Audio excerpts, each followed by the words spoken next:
প্রিয় শিক্ষার্থীবৃন্দ, বিসিআইসি কলেজের রসায়ন অনলাইন ক্লাসে তোমাদের সবাইকে স্বাগত জানাচ্ছি। সবাই ভালো আছো? জি স্যার, আলহামদুলিল্লাহ। আপনি কেমন আছেন? আমিও ভালো আছি। আজকে আলোচনা করব জৈব যৌগের বিশুদ্ধতার মানদণ্ড,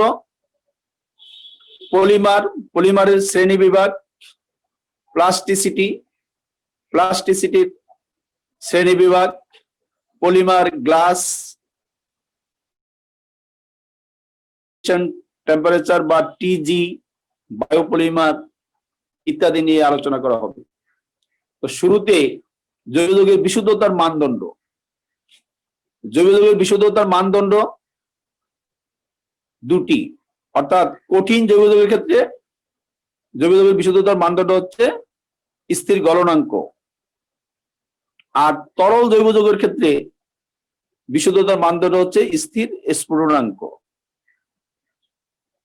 অর্থাৎ কোন একটা জৈব যৌগ যদি বিশুদ্ধ হয়, তোমার জৈব নমুনাটা যদি বিশুদ্ধ হয়, তাহলে এটি একটা নির্দিষ্ট তাপমাত্রায় গলবে, গলে তরলে পরিণত হবে। আর যদি তরল নমুনা যদি বিশুদ্ধ হয়, তাহলে একটা নির্দিষ্ট তাপমাত্রায় উহার স্ফুটন হবে বা উহা ফুটতে থাকবে। তাহলে তোমরা লক্ষ্য করো, বেনজোইক অ্যাসিড যেটি সাধারণ তাপমাত্রায় কঠিন অবস্থায় থাকে, এর গলনাঙ্ক হইল 121 ডিগ্রি সেলসিয়াস। কোনো বেনজোইক অ্যাসিডের নমুনা নিয়ে যদি এর গলনাঙ্ক হিসাব করা হয়, অর্থাৎ যদি দেখা যায় যে বেনজোইক অ্যাসিডটি 121 ডিগ্রি সেলসিয়াস তাপমাত্রায় গলে যায়, তখন বুঝতে হবে এটি বিশুদ্ধ।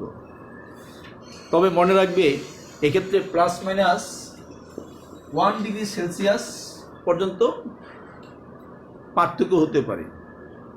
121-এর চেয়ে 1 ডিগ্রি কম, অর্থাৎ 120 ডিগ্রি তো বলতে পারে, আবার 1 ডিগ্রি বেশি অর্থাৎ 122 ডিগ্রি সেলসিয়াস তাপমাত্রায় বলতে পারে।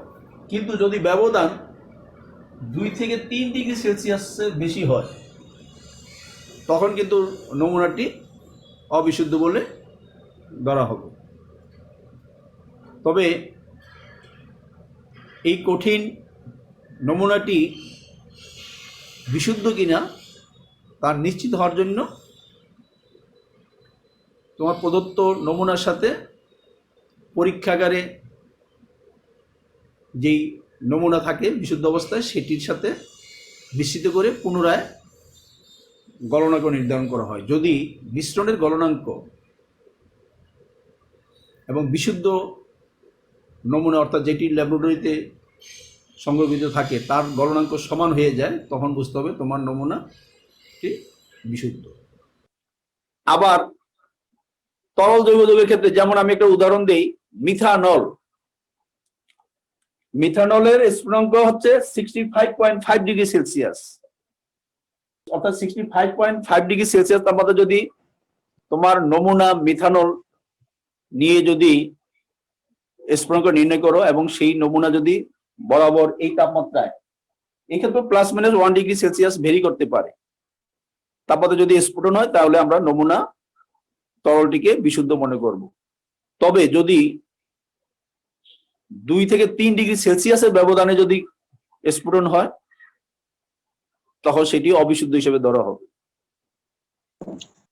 আর বলছি যে এই ক্ষেত্রেও তোমার নিশ্চিত হওয়ার জন্য কি করতে হয়, প্রদত্ত নমুনা এবং ল্যাবরেটরিতে থাকা একটা বিশুদ্ধ জৈব যৌগ নিয়ে, অর্থাৎ বিশুদ্ধ মিথানল নিয়ে আবার মিশ্রণ করে স্ফুটনাঙ্ক নির্ণয় করা হয়। সেই মিশ্রণের স্ফুটনাঙ্ক যদি একটা নির্দিষ্ট তাপমাত্রায় স্ফুটন হয়, তখন বুঝতে হবে যে তোমার নমুনা তরলটি কি, নমুনা মিথানলটি বিশুদ্ধ। যদি নির্দিষ্ট তাপমাত্রায় স্ফুটন না হয়, 2 থেকে 3 ডিগ্রি সেলসিয়াস ব্যবধানে যদি স্ফুটন হয়, নমুনা মিথানলটি অবিশুদ্ধ হিসেবে ধরা হবে। আমরা এখন আলোচনা করব পলিমার নিয়ে। গ্রিক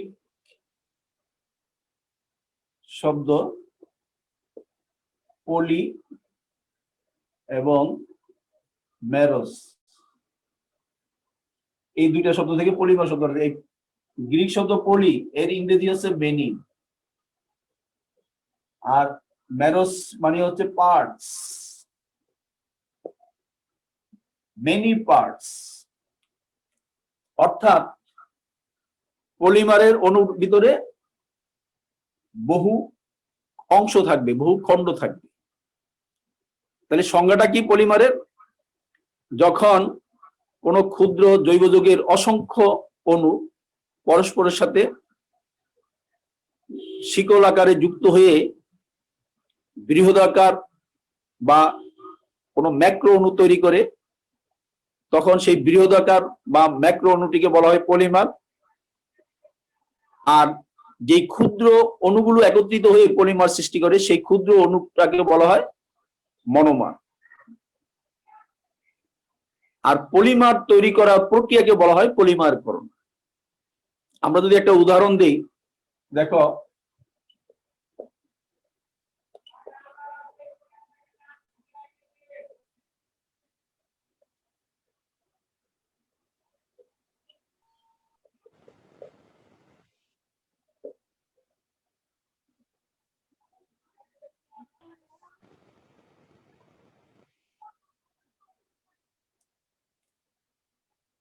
লক্ষ্য করো, এটা হলো ইথিন।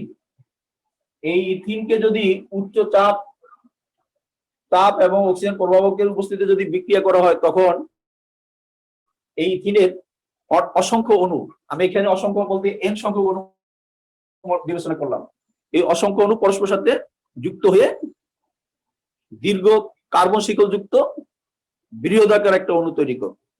যে অণুটা হচ্ছে এখানে পলিথিন। এই পলিথিনটা হচ্ছে, এটা হচ্ছে পলিমার। আর এই যে যেই ক্ষুদ্র অণুগুলো যুক্ত হয়ে বড় অণু সৃষ্টি করবে, এটাকে বলা হবে মনোমার। এই ক্ষেত্রে পাই বন্ধনটা ভেঙে যায়। এই পাই বন্ধনটা যদি ভাঙে, তখন কার্বনের দুই পাশে বন্ধন খালি হয়, এবং এরকম আরেকটা অণু যদি ভাঙে একই অবস্থা হবে, তখন এই এক অণুর খালি বন্ধনের সাথে আরেকটা খালি বন্ধন পরস্পর যুক্ত হয়ে যায়। এইভাবে অসংখ্য এই এককটা পরস্পরের সাথে যুক্ত হয়ে বড় অণু সৃষ্টি করবে, যেটাকে বলা হয় পলিমার। যেমন বিল্ডিং তৈরি করার ক্ষেত্রে আমরা জানি ইট ব্যবহার করা হয়। ইট গুলো হচ্ছে মনোমার, আর বিল্ডিং হচ্ছে পলিমার।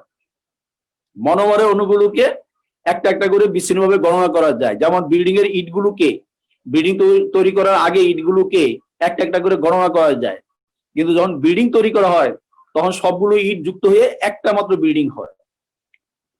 তাইলে বিল্ডিং তৈরি করার পর কিন্তু ইটগুলোকে আলাদা করা যায়, গণনা করা যায় না। ঠিক একইভাবে এখানে পলিথিন তৈরি করার আগে বিক্রিয়ক ইথিনের অণুগুলো থাকে বিচ্ছিন্ন, এদেরকে একটা একটা করে গণনা করা যায়, কিন্তু যখন পরস্পর যুক্ত হয়, যুক্ত হয়ে কার্বন শিকল যুক্ত বড় একটা অণু সৃষ্টি হবে, এবং এই বড় অণুটাকে বলা হবে কি? পলিথিন। পলিমারের শ্রেণীবিভাগ বিভিন্ন দৃষ্টিকোণ থেকে করা হয়। তার মধ্যে প্রথম যে শ্রেণীবিভাগটা, সেটা হচ্ছে উৎস অনুসারে শ্রেণীবিভাগ। তোমরা লক্ষ্য করো, উৎস অনুসারে পলিমারের শ্রেণীবিভাগ, এটা হলো উৎস অনুসারে।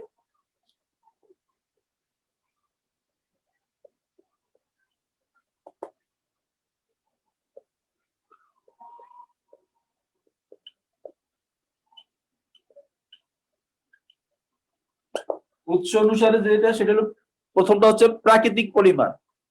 প্রাকৃতিক পলিমার কোনগুলো? যে সকল পলিমার প্রকৃতিতে উদ্ভিদ এবং প্রাণী দেহে পাওয়া যায়, সেগুলো হচ্ছে প্রাকৃতিক পলিমার। যেমন starch, cellulose, protein, nucleic acid, এগুলো উদ্ভিদ এবং প্রাণী দেহে তৈরি হওয়ার কারণে এগুলোকে বলা হয় প্রাকৃতিক পলিমার। দ্বিতীয়টা হচ্ছে কৃত্রিম পলিমার।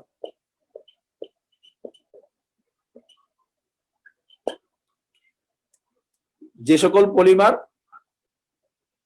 রাসায়নিক পদ্ধতিতে পরীক্ষাগারে কিংবা শিল্পক্ষেত্রে তৈরি করা হয় রাসায়নিক বিক্রিয়ার মাধ্যমে, সেগুলো হচ্ছে কি? কৃত্রিম পলিমার।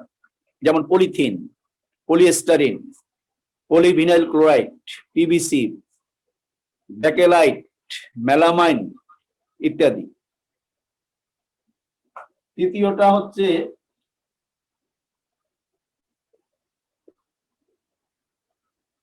অর্ধ কৃত্রিম পলিমার। অর্ধকৃত্রিম পলিমার কোনগুলো? যখন কৃত্রিম পলিমারকে রাসায়নিক পদ্ধতিতে নতুন পলিমারে তৈরি করা হয় বা নতুন পলিমারে রূপান্তর করা হয়, তাদেরকে বলা হবে অর্ধকৃত্রিম পলিমার। যেমন সেলুলোজ হচ্ছে প্রাকৃতিক পলিমার।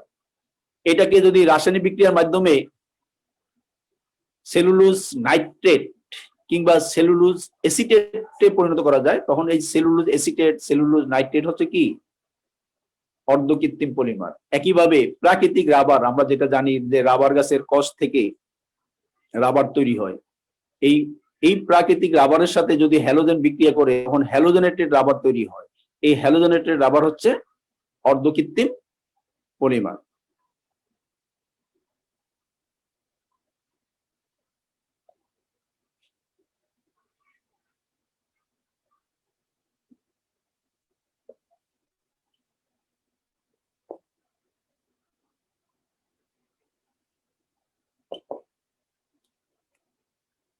দেখো, গঠন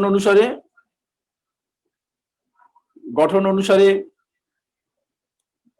পলিমার দুই প্রকার। একটা হচ্ছে দ্রুত বা সংযোজন পলিমার, আর আরেকটা হচ্ছে ঘনীভবন বা কনডেনসেশন পলিমার। দ্রুত বা সংযোজন পলিমার কাকে বলে? যখন কার্বন কার্বন দ্বিবন্ধন বা কার্বন কার্বন ত্রিবন্ধন যুক্ত অসম্পৃক্ত জৈব যৌগের অসংখ্য অণু পরস্পরের সাথে কার্বন শিকলের মাধ্যমে যুক্ত হয়ে বৃহদাকার অণু তথা পলিমার সৃষ্টি করে, তখন ওই পলিমারকে বলা হয় সংযোজন বা দ্রুত পলিমার। আর সংযোজন বা দ্রুত পলিমার তৈরি করার প্রক্রিয়াকে বলা হয় সংযোজন পলিমারকরণ বা দ্রুত পলিমারকরণ। এটার উদাহরণ কি?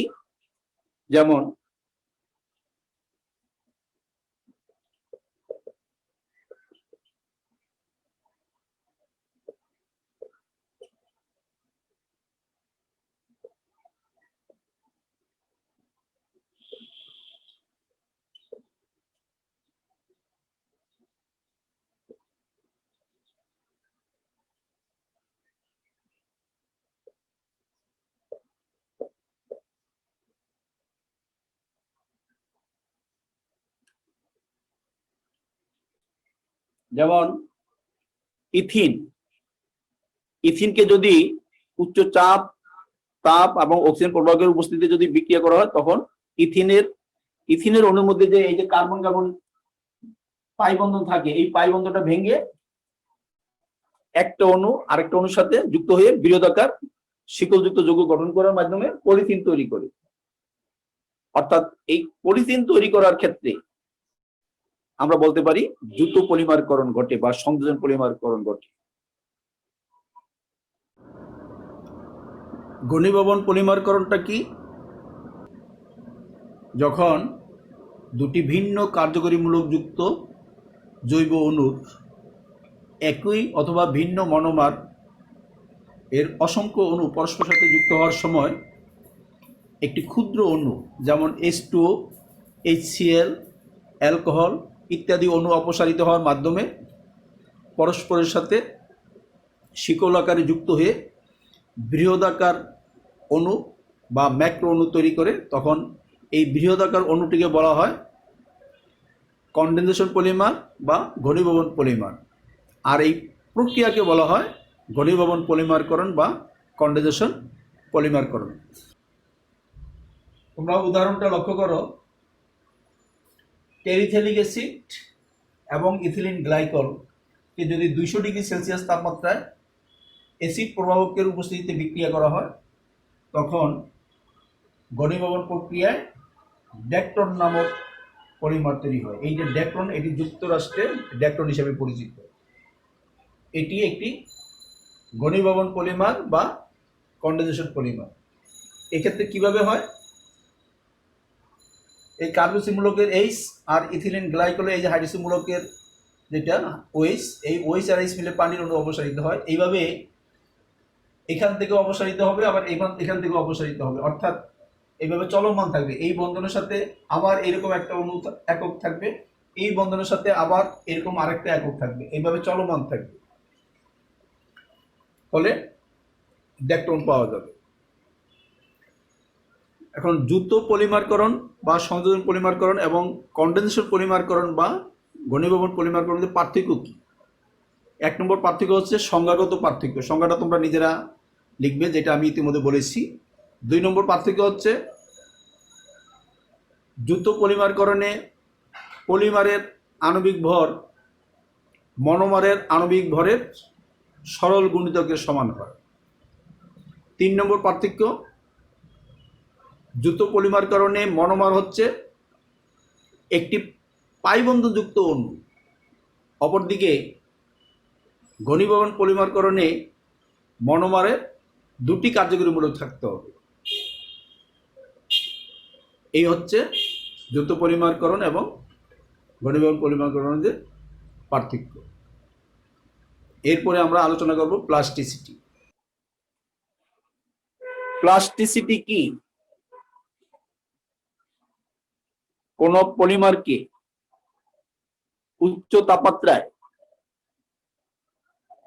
উত্তপ্ত করলে উহা যেই ধর্মগুণে তরল পদার্থে রূপান্তরিত হয়ে প্রবাহমান ধর্ম বজায় রাখে এবং পুনঃ পুনঃ বিগলন করে বিভিন্ন আকার ও আকৃতিতে রূপান্তর করা যায়, তা সেই ধর্মটা হচ্ছে কি? প্লাস্টিসিটি।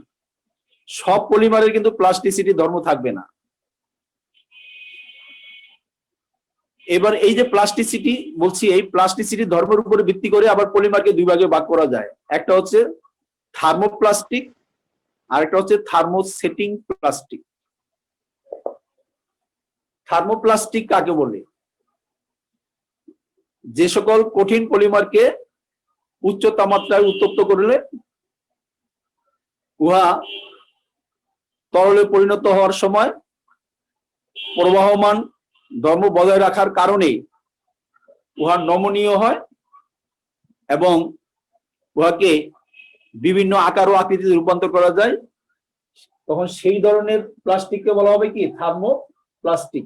যেমন পলিথিন, পলিয়েস্টারিন, এগুলোকে কিন্তু উচ্চ তাপমাত্রায় আমরা যদি উত্তপ্ত করি এরা তরলে পরিণত হবে এবং তরলে পরিণত হওয়ার সময় এদের প্রবাহমান তরল পদার্থের যে প্রবাহমান ধর্ম থাকে সাধারণভাবে, সেই প্রবাহমান ধর্ম থাকবে, নমনীয়তা থাকবে, ফলে এদেরকে বিভিন্ন আকার আকৃতিতে রূপান্তর করা সম্ভব হয়। আর দ্বিতীয় যেটা, সেটা হচ্ছে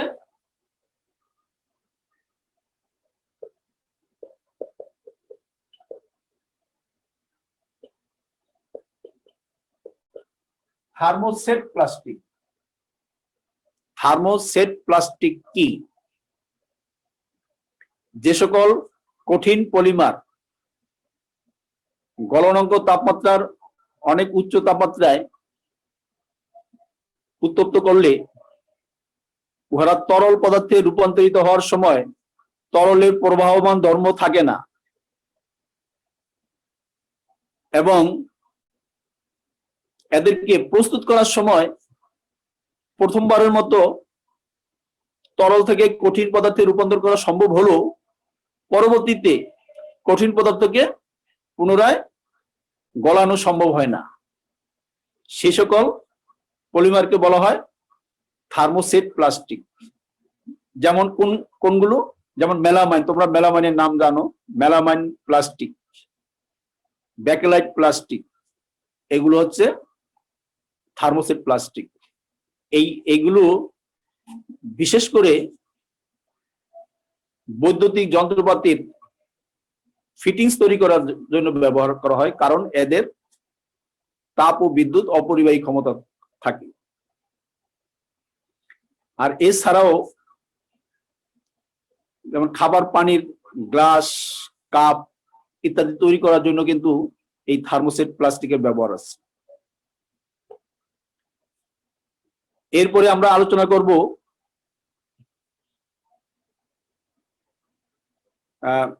গ্লাস ট্রানজিশন টেম্পারেচার বা সংক্ষেপে বলা হয় টিজি।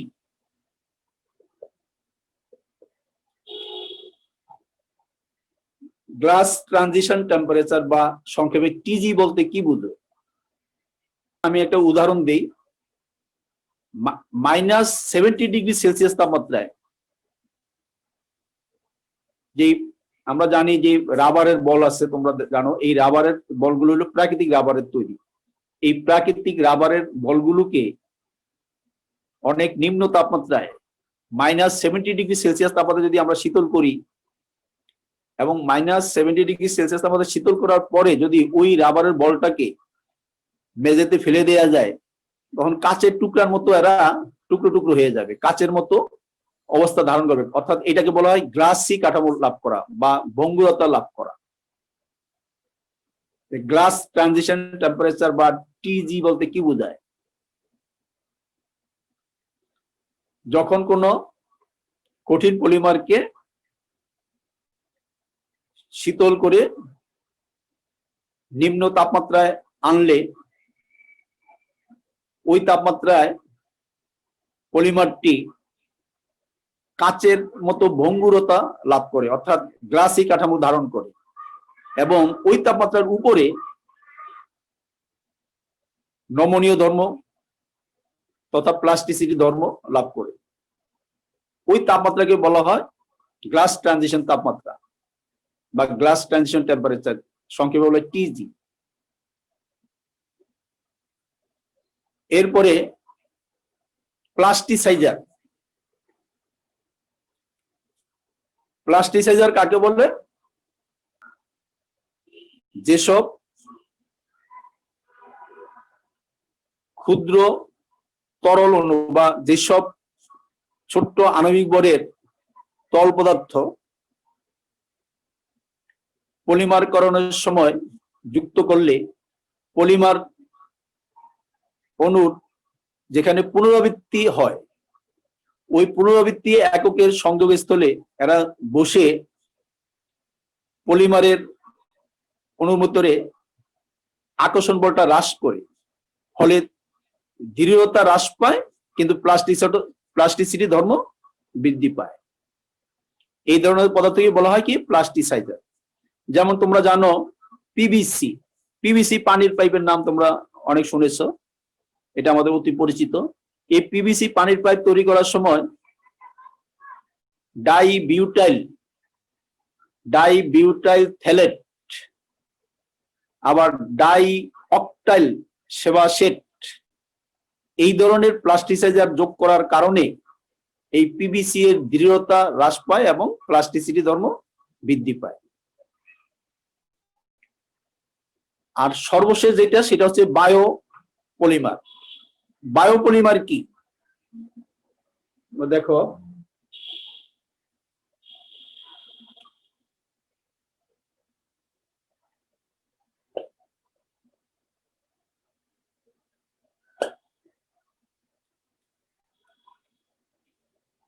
বায়োপলিমার কাকে বলে? যে সকল পলিমার উদ্ভিদ ও প্রাণী দেহের জীবন ক্রিয়া চলার জন্য অপরিহার্য হিসাবে উদ্ভিদ ও প্রাণী দেহে বিদ্যমান থাকে, তাদেরকে বলা হয় বায়োপলিমার। যেমন starch, cellulose, protein, nucleic acid, যেমন তোমরা জানো ডিএনএ, আরএনএ, এইগুলো প্রাণী দেহে বা উদ্ভিদ দেহে থেকে এদের জীবন ক্রিয়া সম্পন্ন করে। সুস্থতা কামনা করে অনলাইন ক্লাস এখানে শেষ করছি। ধন্যবাদ। জি স্যার, আসসালামু আলাইকুম।